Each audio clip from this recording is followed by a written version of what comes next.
ఓం సాయిరామ్. సాయి భక్తులందరికీ నమస్కారం అండి. సాయిబాబా దయ వల్ల అందరూ ఎక్కడున్నా సుఖంగా, సంతోషంగా ఎప్పుడు కూడా అష్టైశ్వర్య, ఆరోగ్య, అభివృద్ధితో ఉండాలని చెప్పి బాబాగారి తరపున నేను కూడా మనస్ఫూర్తిగా కోరుకుంటూ ఈరోజు ఈ వీడియో అనేది మొదలు పెడుతున్నానండి. ఈరోజు ఈ వీడియోలో సాయి పిలుపు ద్వారా మనకు వచ్చినటువంటి సందేశం ఏంటంటే కనుక, రేపు తొలి ఏకాదశి.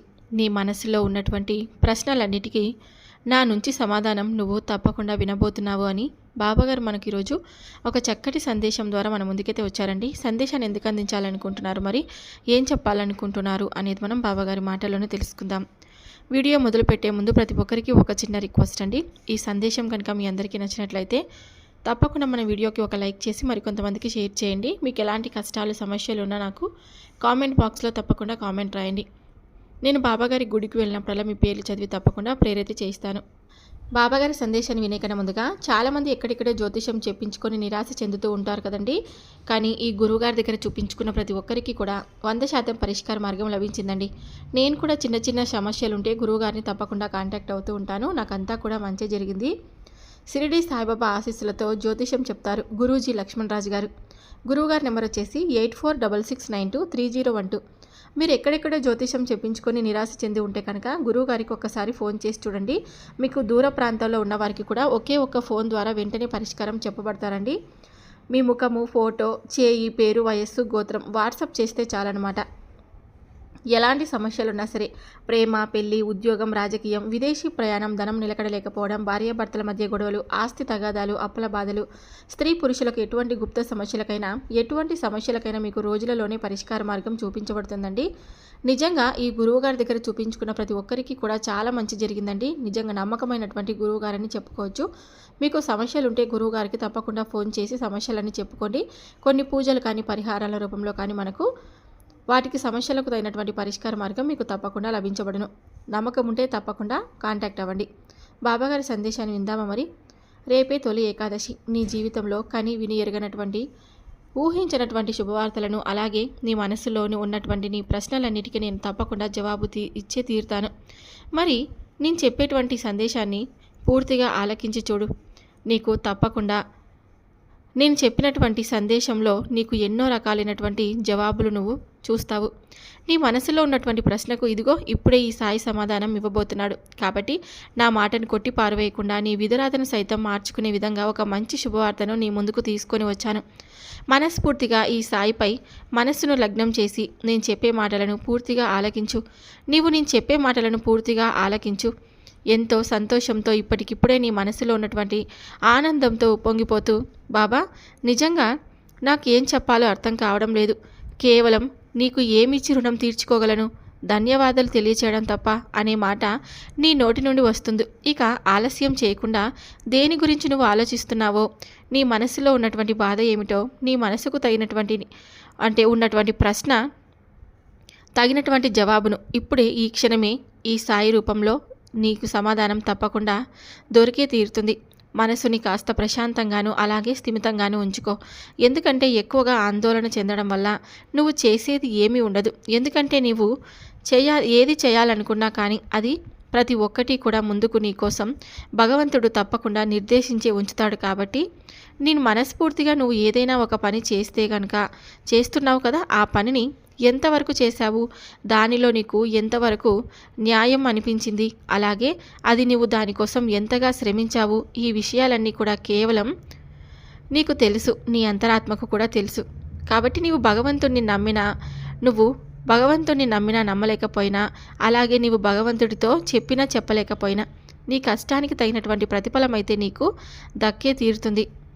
నీవే కాదు, ఎవరైనా కానీ ఈ లోకంలో వారి పని వారు చేసుకుంటూ వెళ్ళిపోతూ చక్కగా, అంటే ఆ పని కూడా ఎవరికి కూడా ఎలాంటి కీడు తలపెట్టే విధంగా కాకుండా వారి మనస్ఫూర్తిగా న్యాయపూర్వకంగా ఉండేటువంటి ప్రతి పని కూడా వెంటనే వారికి లాభదాయకంగా ఉండలేకపోయినప్పటికీ కూడా తర్వాత వారికి ఏదో ఒక రోజు వారి గురించి కూడా అంటే ఊహించని విధంగా వారు ఆ పనిలో లాభాన్ని అయితే తప్పకుండా పొందుతారు. నువ్వు భగవంతుడిని నమ్మినా కూడా ఎక్కువగా నీకు కష్టాలని ఎదురవుతున్నాయి కదా, భగవంతుడు చేస్తున్నాడని నువ్వు అనుకుంటున్నావు. అది కేవలం నీ భ్రమ మాత్రమే అవుతుంది. ఆయన నిన్ను ఎక్కువగా ప్రేమిస్తున్నాడని మాత్రం అర్థం చేసుకో. నీ బాధలు, కన్నీళ్ళు భగవంతుడికి తెలియనివి కాదు కదా. చూస్తూ ఉండు, నిన్ను ఆయన ఉద్ధరించే విధంగా చూస్తే నువ్వు తప్పకుండా ఏమిటి బాబా అని అప్పుడు నన్ను నువ్వు ప్రశ్నిస్తావు. ఆ సమయం ఇంకా ఎంతో దూరంలో కూడా లేదు. నీవు ఉన్నటువంటి విశ్వాసం మాత్రం ఎప్పుడు కూడా నాపై పెట్టుకున్నటువంటి నమ్మకాన్ని విడిచిపెట్టి వెళ్ళిపోవద్దు. ఎందుకంటే ఆ విశ్వాసం ఆ నమ్మకం లేకపోతే నువ్వు ఎంతగా ప్రార్థించినా మరి ఈ సాయి ఎప్పటికీ కూడా పలకడు. ఇక సాయి సచ్చరిత్ర వేరు అని సాయి వేరు అని అనుకోవద్దండి. భక్తులందరికీ కూడా మహాన్వితమైనటువంటి సచ్చరిత్ర ఏ విధంగా ఉంటుందో ప్రతి ఒక్కరికి కూడా అనుభవమే. సాయి సచ్చరిత్రలో ఎన్నో ఆణిముత్యాలు ఉన్నాయి. ప్రతి మాట పదం అన్నీ కూడా స్వయంగా నేను చెప్పినటువంటి మధుర వాక్కులుగా భావించి సచ్చరిత్రను ప్రతిరోజు కూడా పారాయణం చెయ్యమ్మా. నీకున్నటువంటి సమస్యలన్నిటినీ కూడా నీకు తగినటువంటి విధంగా సమాధానాలను అన్నిటినీ కూడా సచ్చరిత్ర ద్వారా నీకు తెలియజేసుకునేలా చేశాను. ఏదైనా కానీ సమస్య ఎదురైనప్పుడు కళ్ళు మూసుకొని బాబా అనుకుంటే మనస్ఫూర్తిగా ప్రార్థించు, పరిష్కారం చూపించు తండ్రి అనుకుంటూ సచ్చరిత్రలో ఏదో ఒక పేజీ తీసి చూస్తే ఆ పేజీలో ఆ సమస్యకు పరిష్కారం అయితే నీకు తప్పకుండా కనిపిస్తుంది. ఈరోజు మీరు చదవబోయే ఏదైనా కానీ చదవబోయేది అటువంటి సంఘటనే అయితే ఈ మధ్య ఒక చక్కగా నేను కొత్తగా విన్నటువంటి ఒకరికి జరిగినటువంటి అనుభవాన్ని గురించి మీకు అయితే ఇప్పుడు తెలియజేయబోతున్నాను. ఇద్దరు భర్తకు కలిగినటువంటి అనుభవాన్ని ఇప్పుడు మీకు వివరించబోతున్నాను. ఈ మాటలన్నీ తప్పకుండా మీరు భార్యాభర్తల మధ్య మాటల్లో మనం తెలుసుకుందాం. ప్రతిరోజు నేను నా భర్త కన్నా ముందుగానే నిద్ర నుండి మేలుకున్నాను. ఒకరోజు ఉదయాన్నే ఆయన నాకన్నా ముందే నిద్రలేచి ఎవరితోనూ ఫోన్లో మాట్లాడుతూ ఉన్నారు. తను మాట్లాడే మాటల వల్ల నాకు అర్థమైంది. ఏమిటి అంటే ఒక కంపెనీకి సంబంధించినటువంటి షేర్లలో పెట్టుబడి పెట్టడానికి తన స్నేహితుడితో సంప్రదిస్తూ ఉన్నారు. ఆయన స్నేహితుడు ఒక షేర్ బ్రోకర్. నా భర్త షేర్లలో పెట్టుబడి పెట్టడానికి చాలా ఉత్సాహంగా ఉన్నారు. ఆ కంపెనీలో పెట్టుబడి పెడితే త్వరలోనే ఆ కంపెనీ షేర్ విలువ బాగా పెరిగి లాభాలు కూడా విపరీతంగా వస్తాయని ఆ తర్వాత నాతో చెప్పారు. ఇక నా భర్తకు బాబా అంటే చాలా నమ్మకం. కొద్ది రోజులుగా సాయి సచ్చరిత్ర పారాయణం కూడా మొదలుపెట్టారు. ప్రతిరోజు స్నానం చేసిన వెంటనే సచ్చరిత్రలో ఏదో ఒక పేజీ తీసి చదువుతారు. ఆ రోజు కూడా స్నానం చేసిన తర్వాత పూజా మందిరంలో కూర్చొని సచ్చరిత్ర చేతిలోకి తీసుకొని ఒక పేజీ తెరిచారు. ఆశ్చర్యంగా ఉంది. అది 20వ అధ్యాయం. ఆ అధ్యాయంలో దాము అన్న ప్రతి వ్యాపారుడు పెట్టుబడి పెట్టి అధిక లాభాలను గడిద్దామని చెప్పి దానికోసం బాబాగారిని సహాయం కోరదలిచినటువంటి సంఘటన ఉంది. దాము అన్న మాధవరావుకు ఉత్తరం రాశాడు. మాధవరావు బాబాకు ఆ ఉత్తరం చదివి వినిపించగానే బాబా ఉన్న దానితో తృప్తి పడమను, అతనికి ఇంట్లో ఏ లోటు లేదు కదా, లక్షల కోసం ఎప్పుడు కూడా ఇలా వెంటాడుతూ ఉంటాడని చెప్పి ఆ అధ్యాయాన్ని చదివిన తర్వాత ఆ బాబాగారు ఇచ్చినటువంటి సలహాగా భావించాడు. అసలు ఆ రోజున చాలా పెద్ద మొత్తంలో తను అనుకున్న కంపెనీ షేర్లలో పెట్టుబడి పెడదాము అని అనుకున్నాడు. ఇక ఆ సంఘటన బాబా చేసినటువంటి హెచ్చరిక ఏమో అని చెప్పి అనుకొని పెట్టుబడి పెట్టకూడదని చెప్పి నిర్ణయించుకున్నాడు. కానీ ఆయన స్నేహితుడికి నా భర్త అటువంటి నిర్ణయం తీసుకోవడం నచ్చలేదు. అతను చాలా ఎంతో ఎంత ఆశ్చర్యానికి గురయ్యాడు. కనీసం కొద్ది మొత్తంలో అయినా సరే పెట్టుబడి పెట్టమంటూ బలవంత పెట్టి ఎలాగో అలాగా ఒప్పించాడు. ఇక 2 రోజుల్లో ఆ షేరు విలువ బాగా పడిపోయి పెట్టుబడి పెట్టిన వారందరూ కూడా చాలా నష్టపోయారు. ముందే అనుకున్న ప్రకారం ఎక్కువ మొత్తంలో పెట్టుబడి పెట్టి ఉంటే మేము బాగా నష్టపోయి కష్టాలు అనుభవించే వాళ్ళం. ఎప్పటికీ పూడ్చలేనటువంటి నష్టాలను మేము అనుభవించి ఉండేవాళ్ళం. అటువంటి కష్టానికి మేము లోను కాకుండా సమయానికి సలహా ఇచ్చినటువంటి బాబాకు మేమేమి రుణం తీర్చుకోవాలి అని బాబా హెచ్చరించినా కూడా నా భర్త అవేమీ పట్టించుకోకుండా తెగించి పెట్టుబడి పెట్టినటువంటి కొద్దిపాటి మొత్తం నష్టాన్ని మిగిల్చింది. బాబా ఇచ్చినటువంటి సలహాను నా భర్త పూర్తిగా పాటించలేదు. ఇక మనిషి అన్నవాడు ఒకసారి శిఖరాగ్రం నుండి ఏ విధంగా కిందకు జారిపోతాడో ఈ యొక్క సంఘటన ద్వారా నాకైతే పూర్తిగా అర్థమైంది. ఈ విధంగా బాబాగారు మనకు ఏ విధమైనటువంటి మనకు కావాల్సినటువంటి సలహాను ఏ రూపంలో ఒక సచ్చరిత్ర ద్వారా ఇవ్వచ్చు, లేదంటే ఎవరి ద్వారా అయినా కానీ ఒక చక్కటి సందేశం ద్వారా కావచ్చు, లేదంటే మనకు గూగుల్లో కానీ ఫేస్బుక్లో కానీ బాబాగారి కొన్ని సందేశాల రూపంలో మనకు ఎదురుపడవచ్చును. అలా మనం ఏదైనా కానీ చెప్పలేమండి. మనకి ఏదైనా కానీ అత్యవసరమైనటువంటి సహాయం కావాలన్నా, లేదంటే మనం దేనికోసమైతే ఎక్కువగా ఆలోచిస్తూ ఉంటామో ఆ సమస్యకు మనకు పరిష్కారం దొరకనప్పుడు బాబాగారు ఏదో ఒక రూపంలో అయితే మనకైతే తప్పకుండా దానికి తగినటువంటి చక్కటి పరిష్కారాన్ని అయితే అందించే తీరుతారనమాట, తెలియపరుస్తారు. ఇక మనం ఆయనపై పెట్టుకునేటువంటి నమ్మకం బట్టి ఆధారపడి ఉంటుంది. కాబట్టి ఇప్పుడు ఈ సంఘటన కూడా మీకు బాగా అర్థమైంది కదూ. ఈ సంఘటన ద్వారా మనకు ఏదైనా కానీ ఒక అత్యవసరమైనటువంటి పరిస్థితి ఎదురైనప్పుడు మనకు అది మంచిదా కాదా అని మనం విపరీతంగా ఆలోచించేటువంటి సమయంలో బాబాగారు మనకు అది మంచిదైతే మంచిదని, లేదా దాని ద్వారా మనకు ఏదైనా నష్టం లేదా ఏదైనా జరుగుతుందంటే మనకు ఏదైనా బాధపడేటువంటి పరిస్థితులు ఉన్నాయి అని అనుకుంటే మాత్రం దాని పట్ల కాస్త ఆలస్యం చేయడమో లేదంటే అది ఇంకాస్త వెనక్కి వెళ్ళిపోవడమో ఇలా చేస్తూ ఉంటారనమాట. అయితే అలాంటప్పుడు మనం ఏంటంటే మనం కూడా ఆయన్ని అర్థం చేసుకొని ఒక్కొక్కసారి మన కోరిక నెరవేరినప్పుడు కానీ, లేదంటే మనం అనుకున్నటువంటి పనులు మనకు సక్సెస్ రాకపోయినప్పుడు ఏంటంటే బాబాను ఎప్పుడు కూడా దూషించకూడదండి. ముందు ముందు రోజుల్లో జరుగుతుందో మనకు ఏ విధంగా ఉంటుందని, కాబట్టి వచ్చేటువంటి రోజు అంటే మనదైనటువంటి రోజు మన కోసం వచ్చిందాకా మనం ఎదురు చూడడం తప్ప మనం ఏం చేసేది లేదు. ఎప్పుడు కూడా మీరు ఇలాంటి సందేశాలను వింటూ ఉన్నప్పుడు మీ మనసుని కొంచెం ఏదైనా కానీ అంటే ఇది మనకు జరుగుతుందా లేదా అని ఆలోచించేటువంటి మనస్సును మీరు ఎప్పుడు కూడా అలవర్చుకోండి. అలాగే ఏదైనా కానీ మీరు తప్పుడు మార్గంలో వెళ్ళడానికి మాత్రం ఎప్పుడు కూడా ప్రయత్నించొద్దండి. మీరు ఎన్నో రోజులుగా ఎదురు చూస్తున్నటువంటి మీ ప్రశ్నలన్నిటికీ తప్పకుండా మీకు నా ద్వారా సమాధానం దొరుకుతుంది. అలాగే నీకు శుభవార్తలతో పాటు నువ్వు కోల్పోయినవన్నీ కూడా నీకు తప్పకుండా తిరిగి ఇస్తాను. నువ్వు నా మాటల్ని ఎప్పుడు కూడా కొట్టి పారవేయకుండా నేను చెప్పే మాటల్లో ఉన్నటువంటి సత్యాన్ని తెలుసుకోవాలి, జాగ్రత్తగా మలుచుకో. చూడమ్మా, నీవు నీ జీవితంలో ఇప్పటి వరకు ఏవో కోల్పోయావని చాలా బాధపడుతూ ఉన్నావు కదా. సహజంగా ప్రతి మనిషికి వారి జీవితంలో ఏదో ఒకటి అంటే ఆ బంధాన్ని కానీ ఒక వస్తువుని కానీ ఏదో ఒకటైతే తప్పకుండా పోగొట్టుకున్న వారు చాలామంది ఉంటారు. అయితే ఒక బంధం శాశ్వతంగా తిరిగి మీ నుండి మీ దగ్గరకు చేరుకున్నంత దూరానికి మాత్రం వెళ్ళిపోతే ఆ బంధాన్ని మాత్రం నేను మీకు తిరిగి ఇవ్వలేను. అలాగే ఏదైనా కానీ మీరు అర్హత లేనటువంటి ఒక వస్తువును కానీ పోగొట్టుకున్నా కానీ ఆ వస్తువుని మీకు తిరిగి ఇవ్వలేను. కాబట్టి ఏదైనా కానీ మీ దగ్గర ఉన్నప్పుడు అంటే మీ రాతలో లేనిది కనుక మీకు ఇవ్వాలని మీరు కోరుకున్నట్లయితే అది ఎంతవరకు అంటే మీకు ప్రాప్తిస్తుందా లేదా అనేది అన్ని వరకు మీరు చూసుకొని ఉండాల్సిందే వస్తుందన్నమాట. కొన్నిసార్లు ఆలస్యం అవుతుంది, కొన్నిసార్లు మీ అదృష్టం బాగుండి అన్ని విధాలుగా కలిసి వచ్చే విధంగా మీకు అడగగానే ఏదైనా కానీ సంప్రాప్తిస్తుంది. ఒక్కొక్కసారి మీరు అనుకోవచ్చు, బాబా నా విషయంలో కాస్త ఆలస్యం జరుగుతుంది, ఆలస్యం చేస్తున్నాడు, నేను అడిగిన దాన్ని ఎన్నోసార్లు ఎన్ని పూజలు చేసినా కానీ ఎంతగా వేడుకున్నా కానీ నాకు మాత్రం బాబా అడిగింది ఇవ్వలేకపోతున్నాడు. అసలు నేను ఇంతవరకు బాబాని ఎంతగా నమ్ముకున్నాను, ఎంత నమ్మకాన్ని నేను ఆయనపై ఉంచాను, అయినప్పటికీ నా జీవితంలో ఏ మార్పు రావడం లేదు, ఏ కోరిక నెరవేరడం లేదు, ఏ సమస్య కూడా ఒక కొలిక్కి రావడం లేదని అనుకోవచ్చు. కానీ ఒకటి మాత్రం చెప్తాను, మీ రాతలో లేనిది కొన్నిసార్లు భగవంతుడు ప్రసాదిస్తాడు. అది ఎప్పుడో తెలుసా? మీరు నిజంగా అంటే ఒక మంచి మార్గంలో నడుచుకొని దేనికైనా కానీ అన్యాయంగా కాకుండా మీ వంతు మీరు ఎప్పుడు కూడా కష్టపడి సంపాదించింది ఏదైనా కానీ మీరు పొందాలి అనుకుంటే మాత్రం అది ఆలస్యం అయినప్పటికీ కూడా మీ రాతలో లేనప్పుడు కూడా భగవంతుడు మీకు తప్పకుండా ఇస్తాడు. అలా ప్రతీదీ మీకు రావాలని ఏమీ లేదు. అయితే బాబా ఇప్పుడు మీకు ఇవ్వలేడు అని అనుకుంటుంది ఏంటో తెలుసా? సమయం. ఏదైనా కానీ ఒక సమయానికి నీవు ఒక పనిని కానీ లేదంటే ఒక బంధాన్ని కానీ ఉన్నప్పుడే ఏదైనా జాగ్రత్త చేసుకోవాలని అంటారు కదా పెద్దలు. కాబట్టి నీకు ఏదైనా ఒకటి ప్రాప్తించింది అంటే నీవు దాన్ని జాగ్రత్తగా చూసుకోవాలి.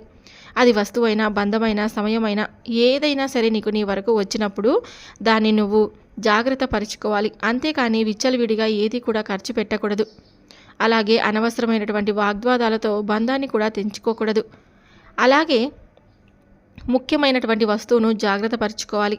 అప్పుడే జీవితంలో ఏదైనా కానీ నీ వద్దకు వచ్చినప్పుడు దాని విలువను నీవు తెలుసుకోవాలని అంటే తప్పకుండా దాని గురించి నీవు పూర్తిగా జాగ్రత్త తీసుకోవాలి. కాబట్టి ఏదైనా కానీ మన దగ్గర ఉన్నంత వరకే దానికి విలువ ఉంటుంది. ఒకసారి చేజార్చుకుంటే దాని విలువ అంటే చాలా ఎన్ని జన్మలు ఎత్తినా కానీ మనకు తెలిసి రాదు. కాబట్టి ఇప్పుడు నువ్వు కోల్పోయినటువంటి బంధం కావచ్చు, వస్తువు కావచ్చు, ధనం కావచ్చు, ఏదైనా కానీ తిరిగి మరలా నేను నీకు తప్పకుండా ఇవ్వగలను, కానీ సమయాన్ని మాత్రం ఇవ్వలేను. కాబట్టి నువ్వు చేసేటువంటి పనిని సరైనటువంటి సమయంలో చేయి. అలాగే నీవు ఎంచుకున్నటువంటి మార్గాన్ని సరైనటువంటి మార్గంగా ఉండేందుకు నీకు నువ్వే ఎన్నో కష్టాలు ఎదురైనప్పటికీ కూడా మంచి మార్గంలోనే నడువు.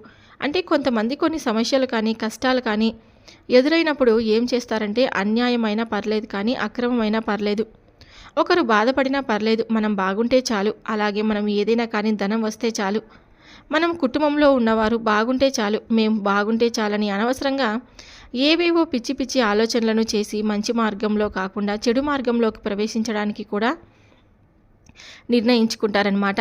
కాబట్టి అలా ఎప్పుడు కూడా నువ్వు చేయవద్దు. నీ కష్టంలో నువ్వు ఎంతగా అంటే నీ కష్టాన్ని నువ్వు ఏ విధంగా జయించావు అనేదే నీకు ముఖ్యం. కాబట్టి ఎవరు ఎన్నైనా అనుకోని దాని గురించి నువ్వు పట్టించుకోవద్దు. నీకు కష్టం రాని, కన్నీళ్ళు రాని, ఏదైనా కానీ భగవంతుని నమ్ముకున్న తర్వాత నువ్వేమీ అన్యాయంగా ఉండిపోవు. ఈ రోజు కాకపోయినా కానీ ఏదో ఒక రోజైనా నీకు దక్కవలసింది భగవంతుడు దక్కించేలా చేస్తాడు. ఎందుకంటే నువ్వు ఎంత కష్టపడినా, ఎన్ని సమస్యలను ఎదుర్కొన్నా నీ కోరిక నెరవేరలేదని నిరాశ చెందిన నీవు మాత్రం మంచి మార్గంలో ఉంటే తప్పకుండా నిన్ను చూసి భగవంతుడు కూడా మెచ్చుకుంటాడు. నా బిడ్డకి ఇన్ని కష్టాలు సమస్యలు వచ్చినా, ఎంతగా వీడికి కాలం బాధ పెడుతూ పరీక్షలు పెట్టినప్పటికీ కూడా మంచి మార్గంలో నా బిడ్డ నడుస్తున్నాడు అని మిమ్మల్ని చూసి భగవంతుడు కూడా తప్పకుండా సంతోషిస్తాడు. అప్పుడు మీకు దక్కవలసింది ఏ అదృష్టానైనా మీ నుండి దూరం చేయడు, మీకు దక్కేలా చేస్తాడు. చూడమ్మా, మంచి మంచి మాటలు ఎప్పుడు కూడా చేదుగానే వినిపిస్తాయి. అలాగే ఏదైనా కానీ ఒక మంచి మార్గం నువ్వు నడుస్తూ ఉన్నప్పుడు కాస్త నీకు కష్టంగా అనిపించవచ్చేమో, కానీ మొదట కష్టంగా అనిపించిన పని తర్వాత చాలా బాగుంటుంది. దానివల్ల నీకు మంచిగా అంటే ఉన్నతమైనటువంటి స్థితి, గౌరవమైనటువంటి మంచి సమాజంలో నీకు ఉన్నతమైనటువంటి గౌరవం పొందే విధంగా నీకు ఒక మంచి మాట నీవే తప్పకుండా తెలుసుకుంటావు. మీకు దక్కేలా ఏదైనా కానీ మీ మంచి మాటలు ఎప్పుడు కూడా ఎవరికైనా కానీ చేదుగా ఉంటాయి. అయినా కూడా మీరు ఒక మంచి మార్గం వైపు నడుస్తూ ఉండండి. మీకు అనిపించవచ్చేమో, మొదట కష్టంగా అనిపించిన పని తర్వాత చాలా బాగుంటుంది. దానివల్ల మీకు మంచి ఉన్నతమైనటువంటి స్థితి, గౌరవమైనటువంటి మంచి సమాజంలో మీకు ఉన్నతమైనటువంటి గౌరవం పొందే విధంగా నీకు ఒక మంచి మాట నీవే తప్పకుండా అంటే వేసుకున్న వాడివి అవుతావు అనమాట. కాబట్టి నీకు ఎన్ని కష్టాలు వచ్చినా కానీ మంచి సమయాన్ని కోల్పోవద్దు. ఒకసారి సమయం దాటిపోయాక తర్వాత మరలా నీకే సమయం ఉంటే బాగుండు అని నీకే అనిపిస్తుంది. ఆ సమయంలో నువ్వు ఏదైనా తెలియక తప్పుడు పనులు చేసినా, ఏదైనా తప్పుడు నిర్ణయాలు తీసుకున్నా, తప్పుడు ఆలోచనలు చేసినా కూడా సమయం నష్టపోయేది నీవే. కాబట్టి ఏదైనా కానీ సమయాన్ని మాత్రం పోగొట్టుకోవద్దు. ఏ సమయం అయినా కానీ నువ్వు చేయవలసింది పనిని దృష్టిని సారించు. మరి అందులో నీవు విజయం పొందేంత వరకు అహర్నిశలు కష్టపడుతూ ఉండు. నీ కష్టానికి తగినటువంటి ప్రతిఫలాన్ని బాబా తప్పకుండా ఇవ్వకుండా అయితే ఉండడు. కాబట్టి నీవు జీవితంలో ఏం కోల్పోయినా కానీ నీకు తిరిగి మరల ఇవ్వగలను, కానీ సమయాన్ని అలాగే తిరిగి రానటువంటి బంధాన్ని కోల్పోతే మాత్రం మరలా ఎప్పటికీ నీవు తీసుకొచ్చి నీకు ఇవ్వలేను. కాబట్టి ఉన్న రోజులు సంతోషంగా ఉండి ప్రతి బంధంతోనూ సంతోషంగా ఆనందంగా గడపాలి. అలాగే సమయాన్ని జాగ్రత్తగా ఉపయోగించుకోవాలి. అర్థమైంది కదూ? నేను ఇప్పుడు నీకు ఏమి ఇవ్వాలి అని అనుకుంటున్నాను అంటే, నీవు ఏదైనా అంటే కొంచెం నీ నుండి దూరమైనటువంటి బంధాన్ని కావాలి అనుకున్నప్పుడు, కాబట్టి ఆ బంధాన్ని నీకు నీ వద్దకు వచ్చేలా చేస్తాను. నీవు పోగొట్టుకున్నటువంటి ధనాన్ని నీకు న్యాయపరంగా నువ్వు కష్టపడుతున్నటువంటి ధనాన్ని నీకు అందేలా చేస్తాను. సమయానికి నీవు అన్ని విధాలుగా నా సహాయాన్ని అందే విధంగా ఈ బాబా చేయబోతున్నాడని తెలుసుకో. అలాగే నీ కోసం రాసిపెట్టి ఉన్నటువంటి ఒక అదృష్టాన్ని కూడా నీకు ఇవ్వబోతున్నాను. ఇక నీకు సంతోషకరమైనటువంటి రోజులు అతి తొందరలోనే రాబోతున్నాయని మరొకసారి తెలియజేస్తున్నాను. రేపే తొలి ఏకాదశి. నీ జీవితంలో తొలి అడుగులు అంటే నీ జీవితంలో ఇన్ని రోజులు పడినటువంటి కష్టాలన్నీ తొలగిపోయి సంతోషం అనే బాటలో నువ్వు నడవబోతున్నావు. రేపటి రోజున నువ్వు తప్పకుండా నీకు ఇష్టమైనటువంటి ఏదైనా కానీ అంటే నీ మనసులో నీకు ఏ భగవంతుడు ఇష్టమో ఆ భగవంతుడి గుడికి వెళ్ళి కొంచెం సేపు కూర్చొని ధ్యానం చేసి భగవంతుని మనసారా వేడుకొని నీ కష్టాలని తొలగిపోవాలని ఆ తండ్రిని వేడుకొని తిరిగి మరలా ఇంటికి వచ్చేసరికి నీ జీవితంలో అంతో కొంత మార్పు అనేది నువ్వు తప్పకుండా చూస్తావు. ఇది ఈ సాయి మాటగా గుర్తుంచుకొని సంతోషంగా ఉండు. అలాగే దాన ధర్మాలు ఎప్పుడు కూడా చేస్తూ ఉండు. దాన ధర్మాలు అంటే ఎప్పుడు కూడా నువ్వు నీ దగ్గర ఉన్న దాంట్లో ఇప్పుడు నీ దగ్గర 100 రూపాయలుంటే కనీసం ఒక 5 రూపాయలైనా దానం చేస్తూ ఉండు. నీకు భగవంతుడు అంతకు రెట్టింపుతనం తప్పకుండా ఇస్తాడు. అలాగే ఆ భగవంతుని నువ్వు మనసారా వేడుకో. బాబా, మాకు ఎప్పుడు కూడా మేము ఇతరులను ఎప్పుడు కూడా అన్యాయం చేయనటువంటి మేము ఇలా ఎప్పటికీ కూడా బాధపడుతున్నాం, మాకంటూ మంచి రోజులు తప్పకుండా ఇవ్వండి అని భగవంతుని మనసారా వేడుకున్న రోజు మీకు తప్పకుండా మంచి రోజులు సంప్రాప్తిస్తాయి. ఇది ఈ బాబా మాటగా గుర్తుంచుకొని ఎప్పుడు కూడా ఆనందంగా సంతోషంగా నువ్వు నీ జీవితాన్ని గడుపుతావని ఈ సాయి నీ నుండి కోరుకుంటున్నాడు. ఎప్పుడు కూడా బాధపడద్దు. జీవితంలో బాధపడినటువంటి క్షణాలన్నిటినీ గుర్తు చేసుకొని వాటన్నిటిని నువ్వు పూర్తిగా మర్చిపో. ఈ బాబా నీకు ఎప్పుడు కూడా మంచి సందేశాలను అందిస్తూ ఉంటాడు. వాటిని విని నువ్వు ధైర్యంగా ముందడుగు వేస్తూ ఉండు. నీకు ఈ రోజు కాకపోయినా రేపటి రోజున నా సందేశంలో ఉన్నటువంటి అర్థం నీకు అవగతమవుతుంది అని చెప్పి సంతోషంగా ఉండమని చెప్పి బాబాగారు మనకు ఈరోజు ఒక చక్కటి సందేశం ద్వారా మన ముందుకైతే వచ్చారు కదండి. సందేశం మీ అందరికీ నచ్చిందనుకుంటున్నాను. నచ్చితే కనుక తప్పకుండా లైక్ చేయండి, మరి కొంతమందికి షేర్ చేయండి. సర్వే జనా సుఖినో భవంతు. ఓం సాయిరామ్.